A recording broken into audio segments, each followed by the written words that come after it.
Everyone, welcome to my channel. आज आपके साथ मैं शेयर करने वाली हूँ ये काजू का नमकीन पारा। लग रहा है ना बिल्कुल काजू की तरह, और इसे बनाना बहुत आसान है। मैंने इस काजू नमकीन पारे को कैसे बनाया है ये आगे की वीडियो में मैं आपके साथ शेयर करूँगी।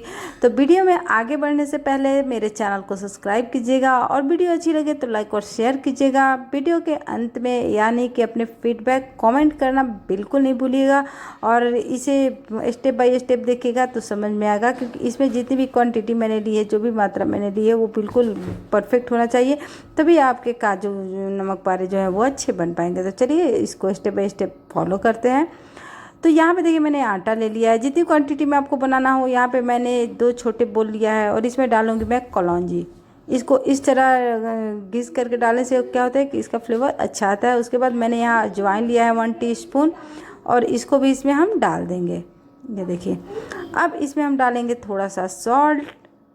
ये देखिए, इसे नॉर्मल सॉल्ट मैंने ऐड किया इसमें, और उसके भी मोयन के लिए मैं इसमें डालूंगी तेल। ये देखिए, तो घी इसमें कैसे परफेक्ट हमने डाला है, जिसका मतलब किस तरह हम डालें, कैसे पता चले कि जो मैंने दिया है वो बिल्कुल अच्छा है। तो इसके लिए क्या करेंगे कि जब इस तरह पूरे आटे को हम अच्छी तरह मिला लेंगे, उसके बाद जब आपका लड्डू की तरह बनने लगे तो आप समझिए कि आपका मोयन जो है वो बहुत ही परफेक्ट है, और इससे आपके जो नमकीन है वो बहुत ही खस्ते या मीठे नमकीन भी अगर आप बना रहे हो वो भी खस्ते बनेंगे। तो यहाँ मैं आपको दिखाती हूँ, देखिए। तो इसका मतलब कि इसमें मोयन जो है वो बिल्कुल सही मात्रा में है।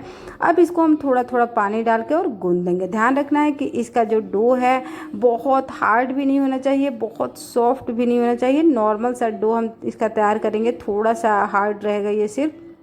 और इसको अच्छी तरह मिक्स कर लेंगे। ये देखिए, थोड़ा थोड़ा पानी डालते हुए इसको मिक्स कर लेंगे अच्छी तरह, और इसे हम 15 मिनट रेस्ट के लिए छोड़ देंगे। तो यहाँ देखिए 15 मिनट मैंने इसे छोड़ दिया। अब इसे एक बार और मिक्स कर लेंगे। ये देखिए, तो मैंने इसे अब 3 पार्ट में मैं इसे बांट लूँगी, क्योंकि इसके बड़े बड़े से वो जो पुड़ियाँ हैं वो बेलूँगी मैं, और उसके बाद इसको काटूँगी। तो इसलिए इसके लिए अगर स्लैब आपका है तो क्लीन स्लैब अगर आपका है तो वहाँ पे भी आप इसका बेल सकती हैं इसको, जिससे कि कटिंग करने में आपको आसानी होगी। क्योंकि जो हमारा चौकी बेलन होता है बहुत छोटी होती है, उस पर ज़्यादा जो हमारा नमकीन है टाइम लगता है बनाने में। तो इसलिए स्लैब पर अगर आप इसको बेलेंगी तो आपको हेल्प मिल जाएगी। बड़े बड़े इस तरह फैलाते हुए पुड़िया बेलनी है हमें, और बहुत मोटा बहुत पतला भी नहीं बनाना है इसे। कितनी मात्रा में आपको बेलनी है ये होनी चाहिए, इस तरह से होनी चाहिए, और पतले पतले से इस तरह लंबे लंबे शेप में हम कट कर लेंगे। क्योंकि जब काजू शेप में हम कट करेंगे नमकीन को तो वो उसकी जो लंबाई है इतनी होनी चाहिए, चौड़ाई। ये देखिए, तो आप एक ढक्कन ले लीजिए, चाहे किसी भी बोतल का ढक्कन हो। तो यहाँ पे ये मैं एक मेरे पास कंटेनर था उसका ढक्कन है, बट ये मुझे थोड़ा सा बड़ा लग रहा है ये कंटेनर का ढक्कन। तो मैं इसको यहाँ पे चेंज करूँगी, क्योंकि ये ढक्कन थोड़ा सा बड़ा है, इस वजह से जो हमारे काजू हैं वो बड़े बड़े हो रहे हैं और फिनिशिंग नहीं कट रहे हैं। तो यहाँ पे मैंने यूज़ किया है आपको सॉस, जो हमारा केचप आता है उसके बोतल को। तो इससे ये बिल्कुल परफेक्ट कट रहा है। ये देखिए, आसानी से कट जा रहा है। तो यहाँ पे हम काट लेंगे जिस शेप में कि हमारे काजू होते हैं, और धीरे धीरे इसको टाइम भी नहीं लगता है और झटपट सा ये बन भी जाता है। ये देखिए इस तरह। तो इस तरह धीरे धीरे करके कट कर लेंगे, और ढेर सारे जब सारे आप कटिंग कर लेंगी तो देखने में प्लेट में बहुत सुंदर लगते हैं आपके ये नमक पारे जो हैं। तो यहाँ पे देखिए मैंने सारे कटिंग कर लिए हैं, कितने सुंदर सुंदर लग रहे हैं देखने में। अब इनको हम फ्राई करेंगे। इसके लिए मैंने कढ़ाई ले लिया है और उसमें मैंने कुकिंग ऑयल डाला है इसमें, और इसको थोड़ा सा हीट करेंगे। हीट करने के बाद उसके बाद इसका जो फ्लेम है वो मीडियम कर देंगे। हाई फ्लेम पे नमकीन को बिल्कुल नहीं फ्राई करना है। इससे क्या होगा कि खस्ता आपका नमकीन नहीं बनेगा और दूसरे की कच्चा रह जाएगा, ऊपर से जल भी जाएगा। आपको मीडियम टू लो फ्लेम पे ही इसे पकाना है।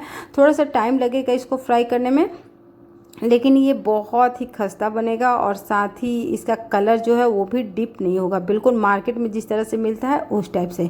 तो ये देखिए धीरे धीरे हमारे जो नमक पारे हैं वो अच्छी तरह कलर थोड़े से चेंज कर रहे हैं, लेकिन इन्हें हमें बिल्कुल गोल्डन ब्राउन इस तरह से नहीं करना है जिस तरह की लगे जलने जलने सा।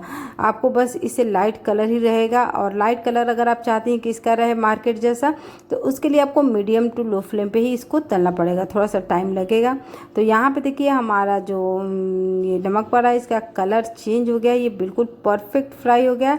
अब इसे क्या करेंगे हम कि अब इसे तेल से हम बाहर कर लेंगे, क्योंकि क्योंकि अब ज़्यादा इसे अगर हम फ्राई करेंगे तो ये जल भी सकता है। तो इसे मैं अब तेल से बाहर निकाल लूँगी धीरे धीरे करके इस तरह। ये देखिए तेल इस तरह हम चौराटे से हिलाते हुए बाहर कर लेंगे और इसे हम किसी प्लेट में निकाल लेंगे, जिससे कि इसमें एक्स्ट्रा ऑयल जो हो वो भी निकल जाए। तो आपका ये काजू नमक पारा बन के बिल्कुल अब तैयार है।